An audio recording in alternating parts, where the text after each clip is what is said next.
Nos encontramos en el pasaje que hemos estado leyendo en el profeta Daniel, es el profeta Daniel, y estamos en el capítulo 9 y estamos considerando a lo largo de este día la afirmación que se encuentra justamente al final del versículo 23, donde Gabriel le dice a Daniel: entiende pues la orden y entiende la visión. Este es el tema que nos está ocupando en este día, y en esta mañana estábamos viendo un primer aspecto de lo que nos está trayendo aquí este texto de la Escritura, la realidad en su caso concreto de Daniel, de parte de Gabriel, y que por supuesto viene del Señor, de una orden y una visión, una orden que le había sido dada a Daniel, como dice al comienzo del versículo 23, para él: al principio de tus juegos fue dada la orden y yo he venido para enseñártela. Esa orden que había recibido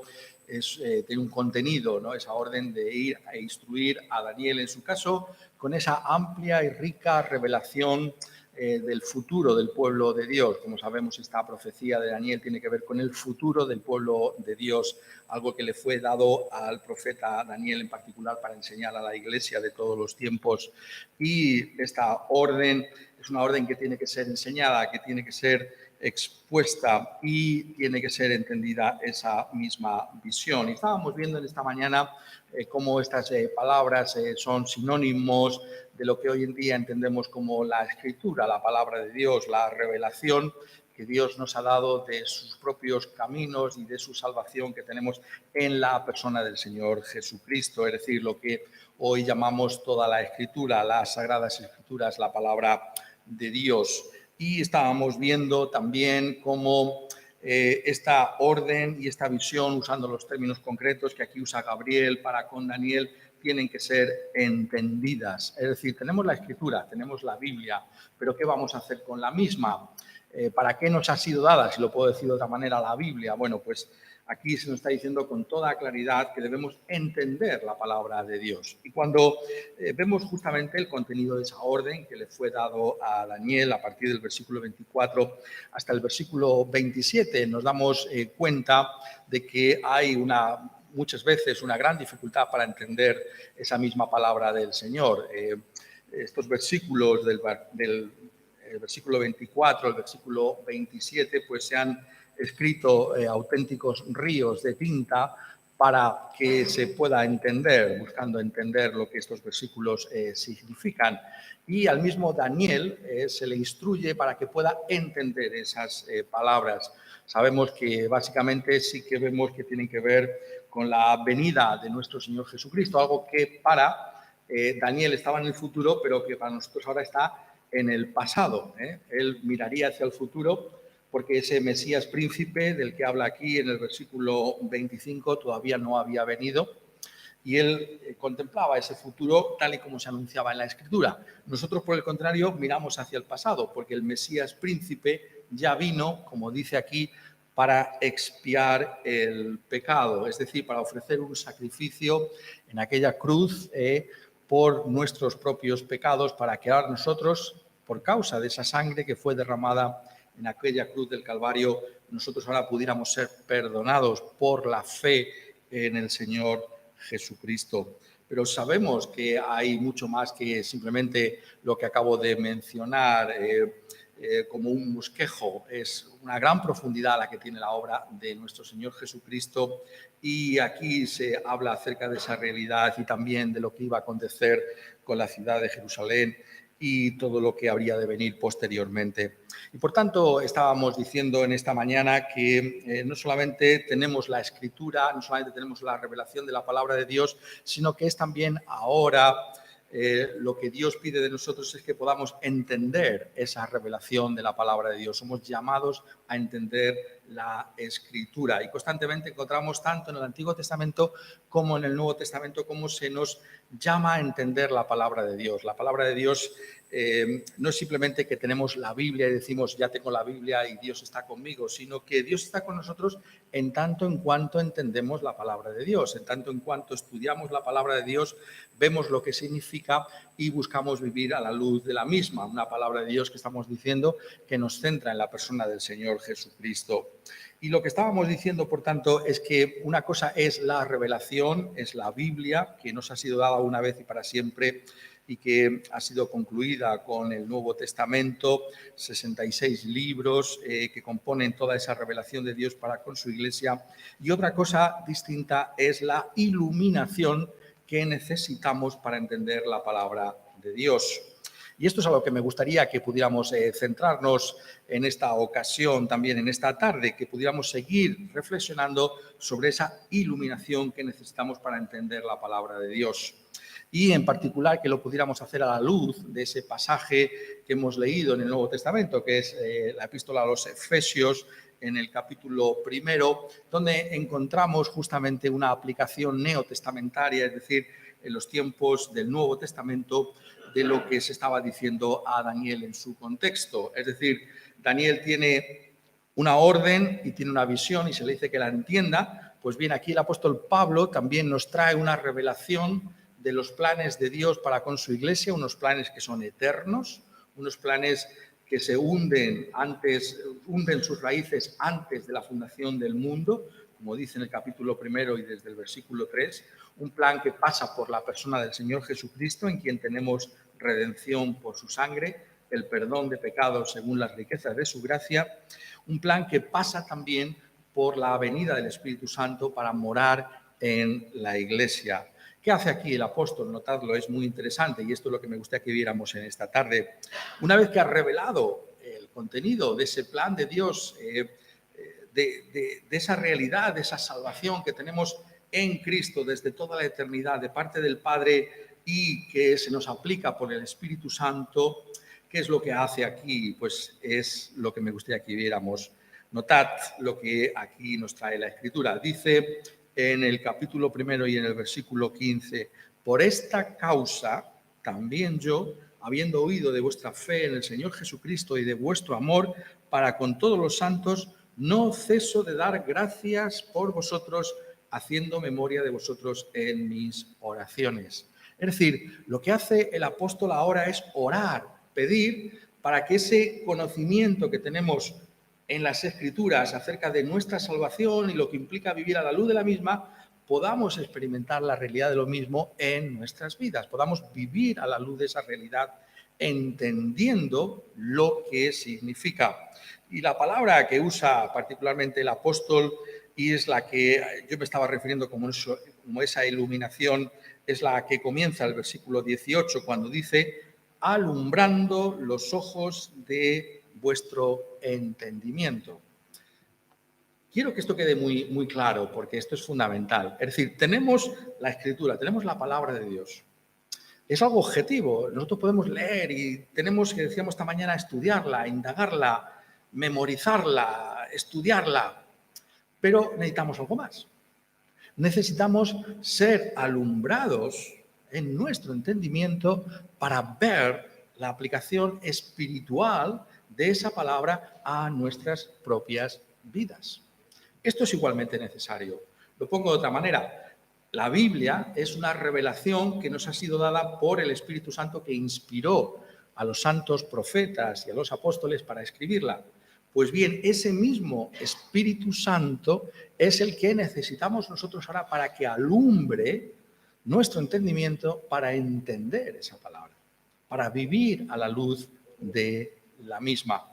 Es verdad que no tenemos una revelación como la de Daniel, en ese sentido somos distintos a Daniel, pero somos iguales que Daniel y iguales que la iglesia a la que escribía el apóstol Pablo, porque necesitamos que el Espíritu Santo alumbre los ojos de nuestro entendimiento. Es decir, cuando nos acercamos a la Biblia, no nos estamos acercando a un libro cualquiera, que simplemente ejerciendo, digamos, un esfuerzo intelectual podemos sacar algo de ese libro. No, nos estamos acercando a la revelación de Dios que tiene que ser discernida de una manera espiritual. Y para eso contamos con la ayuda del Espíritu Santo.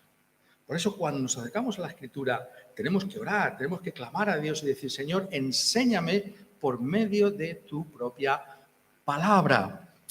Quiero aprender, quiero que tu palabra tenga una influencia espiritual en mi vida, no simplemente una comprensión intelectual, académica de lo que dice la palabra de Dios, sino que esa palabra pueda calar en mí de una manera espiritual y pueda hacer la obra que Dios quiere que realice. Por eso, notadlo bien, el apóstol no simplemente explica la doctrina, sino que ora para que entendamos esa doctrina. Esto es fundamental. ¿Hasta qué punto tenemos esa percepción de las cosas, ¿no?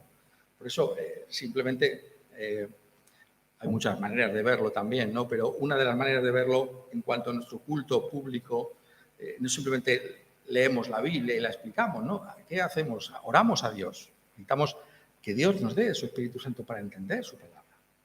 Lo que hacemos es algo más que simplemente llenar nuestra mente con la revelación de la palabra de Dios, glorioso como en sí mismo eso es. Buscamos que el Espíritu Santo que inspiró esa palabra sea el que actúe ahora en nosotros, alumbrando los ojos de nuestro entendimiento. Somos conscientes de esa necesidad que tenemos. Y esto está en toda la Biblia, ¿no? Hace unos momentos estábamos cantando precisamente uno de los grandes salmos de la Biblia, que es el Salmo 119, y que dice en el versículo 18, abre mis ojos y miraré las maravillas de tu ley. Ahí tenemos la ley de Dios. La ley de Dios, reitero porque esto es fundamental, la ley de Dios es objetiva, es decir, está ahí. La palabra de Dios está ahí. Y es en sí misma buena, maravillosa, gloriosa. Pero, ¿qué hacemos? Le decimos al Señor, abre mis ojos para que vea las maravillas de tu ley. O sea, necesitamos algo más que simplemente tener la Escritura.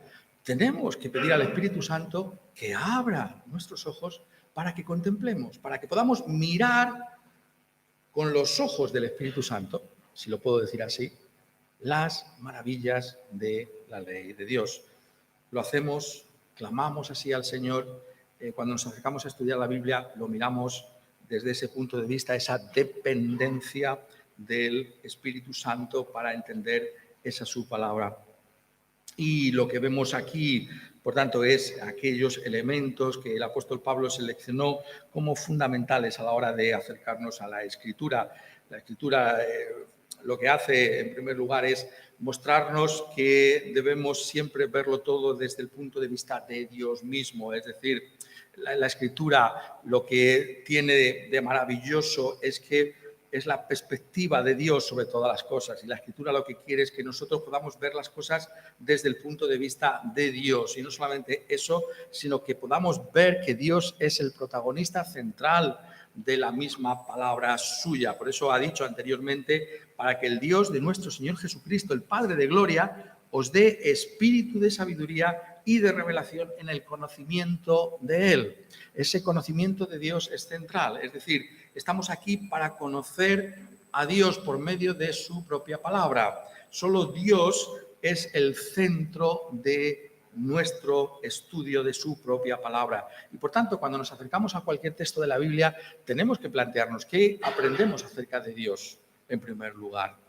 ¿Qué puedo saber de Dios? ¿Qué me dice de Dios, de su gloria, de su grandeza? Del hecho de que es mi Padre, de que me ha adoptado en la familia de la fe en el Señor Jesucristo.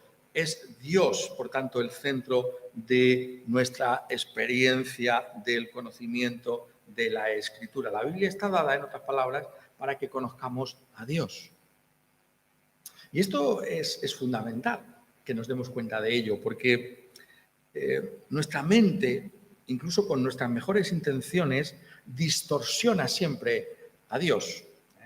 La prueba más clara de lo que estamos diciendo es la idolatría, ¿no? ¿Qué es la idolatría? Sino una imagen deformada de Dios. Porque no es simplemente la imagen en sí misma considerada, sino el reduccionismo que se hace del carácter de Dios por medio de esos símbolos.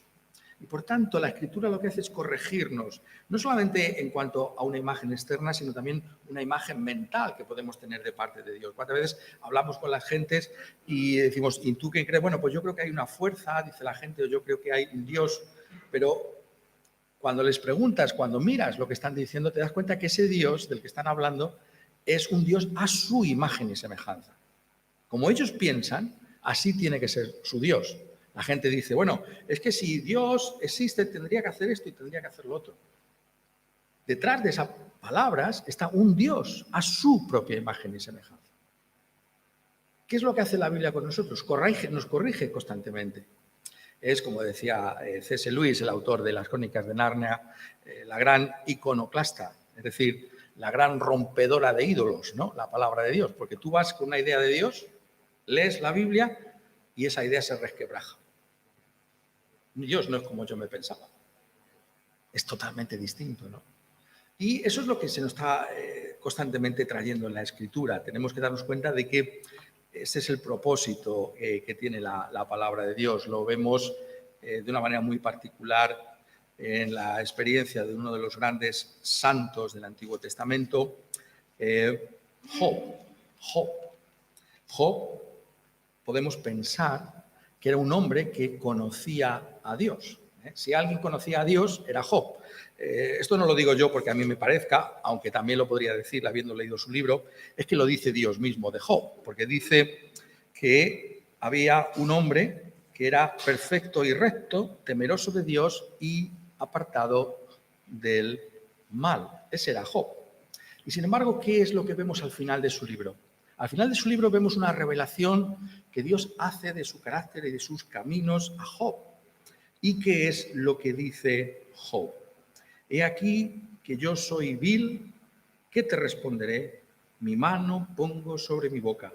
Una vez hablé, mas no responderé. Aún 2 veces, mas no volveré a hablar. Job tiene una experiencia más profunda y más rica del carácter de Dios y de los caminos de Dios después de todo lo que le pasó. Esto es justamente lo que la Escritura nos está diciendo. ¿Conoces a Dios? Bien, Dios corrige esa imagen deformada que tenemos de Él tantas veces. Pero es que además nos lleva a profundizar en el carácter de Dios. Necesitamos constantemente que la Biblia nos interpele para que todos esos ídolos que nos hacemos, esas imágenes falsas de Dios, puedan quedar a un lado. Somos conscientes de que ese es el propósito que tiene la Escritura. Y para ello necesitamos, estamos diciendo en esta tarde, clamar al Señor, orar al Señor para que Él nos dé ese espíritu, esa iluminación de lo alto para nuestro entendimiento. Y el apóstol selecciona para nosotros una serie de aspectos que deberíamos buscar en nuestra oración, ¿no? Que podemos pedir a Dios, ¿no? Cuando leemos cualquier pasaje de la Biblia, ¿qué oración levantamos a Dios? Es decir, lo que estoy diciendo es que antes de leer la Biblia, oramos a Dios para que nos dé entendimiento, nos dé de la luz del Espíritu Santo. Pero una vez que hemos leído la Biblia, tenemos que buscar en esa revelación de Dios aquellos elementos que Él quiere que sean fundamentales en nuestra vida de oración, que podamos pedirle aquellas cosas que son esenciales en nuestro caminar con Dios. ¿Cuáles son estas? Aquí nos está diciendo el apóstol algunas de ellas. Dice, justamente al lado de estas palabras, alumbrando los ojos de vuestro entendimiento, para que sepáis cuál es la esperanza a que Él os ha llamado y cuáles las riquezas de la gloria de su herencia en los santos. Es decir, cuando vayamos a la Escritura tenemos que decir, Señor, ilumíname para que la esperanza, el futuro que me espera, pueda de tal manera llenar mi vida que esta sea una vida que a ti te glorifique.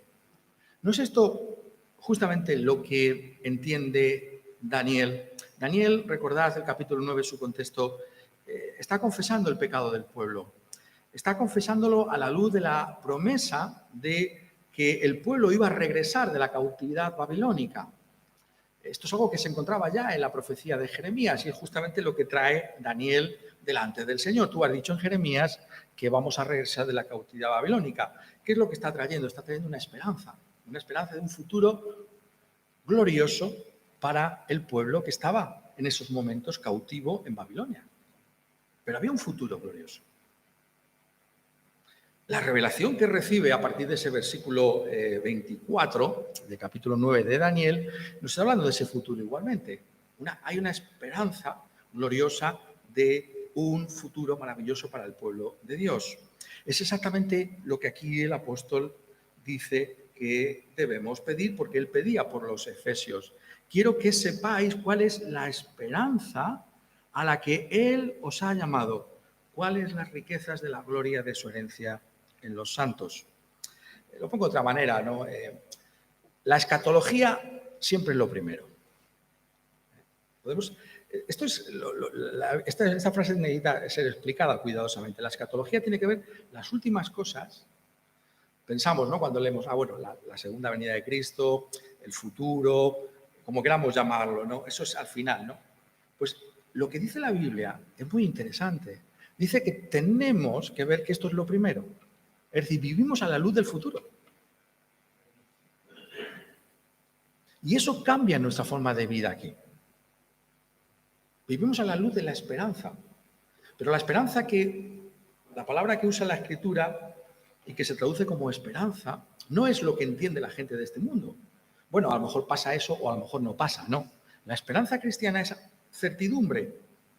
Con toda certeza hay un futuro glorioso para el pueblo de Dios. Cristo vuelve, Cristo viene, hay un cielo nuevo, una tierra nueva, hay una vida por toda la eternidad para disfrutar con Dios. Pues bien, lo que dice el apóstol es que esto tiene que gobernar nuestra manera de entender y de estudiar la palabra de Dios. Estudiamos la Biblia para darnos cuenta de una manera más profunda, si cabe, de la esperanza que tenemos. ¿Por qué? Porque el pueblo de Dios vive en esperanza. Y eso es lo que nos distingue de las personas de este mundo. Pensarlo por un momento, la diferencia entre la Iglesia y las personas que no conocen al Señor es abismal. Porque estas personas, en primer lugar, no saben lo que va a venir mañana, en el sentido de que no hay una esperanza de un futuro glorioso para ellos. Pero nosotros sí sabemos lo que va a venir mañana. Lo pongo de otra manera, nuestros mejores días están por venir. Para la Iglesia es así. Podemos decir, bueno, yo miro atrás y veo que he tenido días buenos, ¿no? ¿Y quién de nosotros no puede hablar de días buenos, no? Cuando nos casamos, cuando nacieron nuestros hijos, esos días no se olvidan. Son días buenos, ¿verdad? Los recordamos. Pero la Biblia dice, tus mejores días todavía no han llegado. Están por venir. Eso es lo que hay que pedir en oración al Señor. Cuando leemos la Biblia, tenemos que decir, Señor, Señor, ilumíname para vivir a la luz de esa esperanza, porque la Biblia rezuma de esa esperanza. Y tenemos que leer la palabra de Dios a la luz de esa realidad. A la luz de esa realidad de que estaremos con todos aquellos que han partido para estar con el Señor. Eso es algo tremendo, ¿verdad? Como pasan los años. ¿Cuál es nuestra esperanza? Las personas que no conocen al Señor, ¿qué esperanza tienen? Pero nosotros sabemos que veremos al Señor Jesucristo con nuestros propios ojos. Y aquellos que han partido también. ¿No es algo maravilloso? Eso es lo que hay que pedir en oración. Señor, no simplemente como estoy diciendo, espero que esto quede claro, pero es importante que lo reitere para que nos quede claro a todos.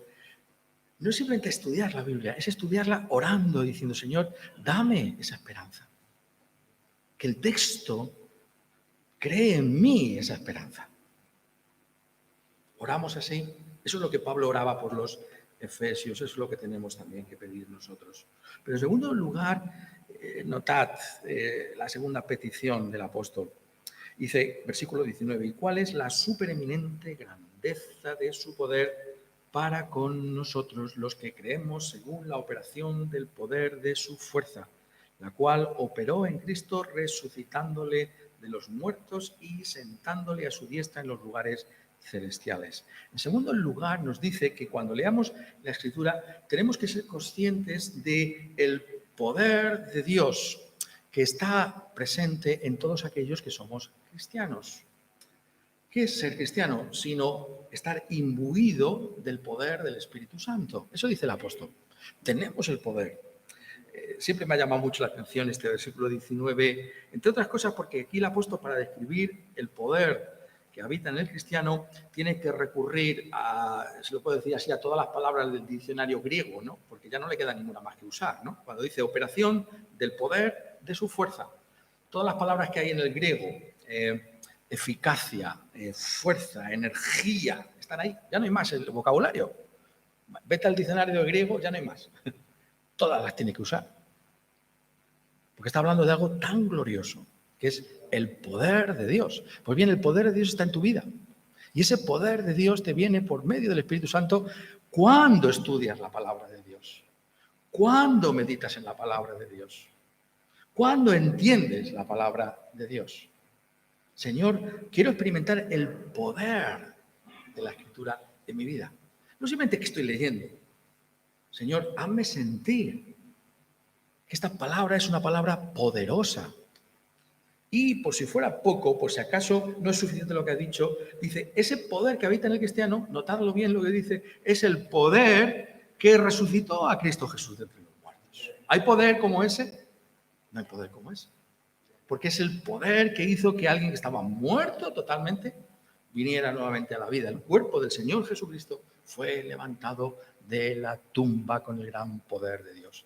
Eso, se nos dice en otros pasajes de la Escritura, es el poder que nos ha traído la salvación. La salvación es algo glorioso. ¿Por qué? Porque es experimentar el poder de Dios. El poder que resucitó a Cristo Jesús es el poder que nos salva. La conversión es la obra del poder de Dios. El poder que resucitó a Cristo es el poder que salva a una persona.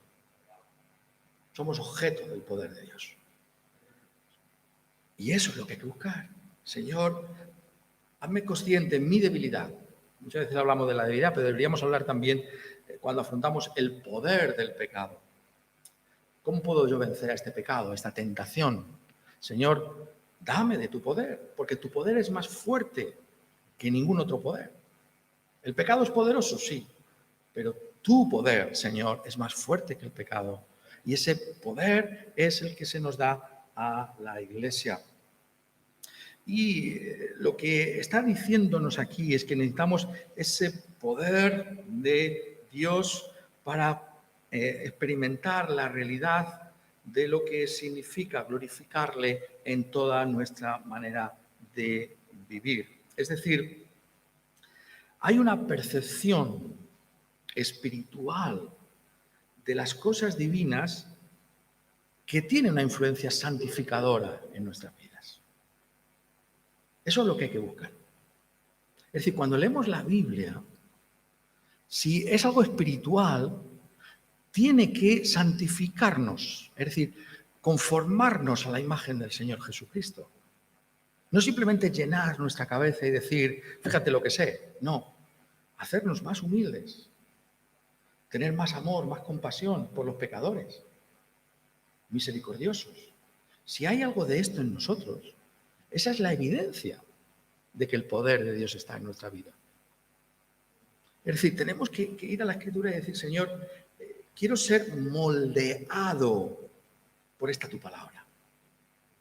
Quiero que esta palabra me haga conforme a la imagen de Cristo Jesús, porque para ello fue dado este poder. Hay una cosa más que debemos pedir cuando estudiamos la palabra de Dios en oración. Dice en el versículo 20, la cual operó en Cristo, resucitándole de los muertos y sentándole a su diestra en los lugares celestiales, sobre todo principado y autoridad y poder y señorío, y sobre todo nombre que se nombra no solo en este siglo, sino también en el venidero, y sometió todas las cosas bajo sus pies y lo dio por cabeza sobre todas las cosas a la Iglesia, la cual es su cuerpo, la plenitud de aquel que todo lo llena en todo. ¿Qué es lo que está diciéndonos aquí finalmente en esta oración? Pablo está pidiendo por los efesios para que sean conscientes de la centralidad de Cristo Jesús en la Iglesia cristiana. Es decir, toda lectura, todo estudio de la Biblia nos tiene que llevar a la persona de Cristo Jesús. El centro de la Biblia es Cristo. Y la pregunta que tenemos que hacernos siempre es esta. Cuando leamos cualquier pasaje de la Biblia, ¿qué dice este pasaje de Cristo Jesús? ¿Qué me enseña acerca de la salvación en Cristo Jesús? ¿Qué aprendo acerca del Señor Jesucristo en este pasaje? Y claro, nos damos cuenta de que esto implica estudio y implica esfuerzo, porque muchas veces no es tan claro que este pasaje esté hablando de Cristo. En el Antiguo Testamento es más difícil que en el Nuevo, pero tenemos que pedir, Señor, dame de tu Espíritu Santo para que pueda apreciar en el estudio de tu palabra, al oír la predicación de la Escritura, que Cristo está ahí presente. El Cristo que nos salva, el Cristo que nos santifica, el Cristo que ha venido para ser el centro de tu existencia y de la mía. ¿No es eso justamente lo que se le dice a Daniel? Antes estaba mencionando, ¿no? La enorme dificultad que tiene entender todos los detalles que tienen las palabras que se le dicen a Daniel en el capítulo 9, del versículo 24 al 27, y personas igualmente piadosas, ¿no? Tan piadosas unas como otras, llegan a conclusiones distintas sobre lo que estos versículos pueden significar. Pero os habéis dado cuenta de una cosa, lo que sí está muy claro en estos versículos es que el centro es la persona de nuestro Señor Jesucristo. Con esto, si te quedas con esto, te has quedado con lo más importante de ese pasaje, porque dice en el versículo 25, Daniel 9, sabe pues y entiende que desde la salida de la orden para restaurar y edificar a Jerusalén hasta el Mesías príncipe habrá 7 semanas y 62 semanas se volverá a edificar la plaza y el muro en tiempos angustiosos. Ese príncipe, versículo 24, que ha venido para poner fin al pecado y expiar la iniquidad, para traer la justicia perdurable y sellar la visión y la profecía y ungir al santo de los santos. Siendo difícil de entender, y Pablo, sabemos, apóstol Pedro dice de Pablo que hay cosas más difíciles de entender que otras, ¿no? Eso nos anima mucho cuando leemos la Biblia, ¿verdad? Porque ya decía Pedro de Pablo que aquí hay cosas muy difíciles de entender. Bueno, pues nos animamos, ¿no? Es decir, no todo en la Biblia es igualmente sencillo, pero lo que os estoy diciendo es que en medio de la dificultad que podamos experimentar al entender algunos pasajes, lo que sí está claro es la centralidad del Señor Jesucristo. Y eso es lo que hay que buscar. Si tan solo nos quedamos con eso, nos estamos quedando con el tuétano de la Escritura, con lo que importa. ¿Y qué dice ahí? Dice el Mesías príncipe que hace una expiación por nuestros pecados. El cristianismo es una persona, la persona de Cristo Jesús, aquel que dio su vida como una expiación por el pecado, para que nosotros ahora por la fe en Él pudiéramos ser perdonados y recibir vida eterna.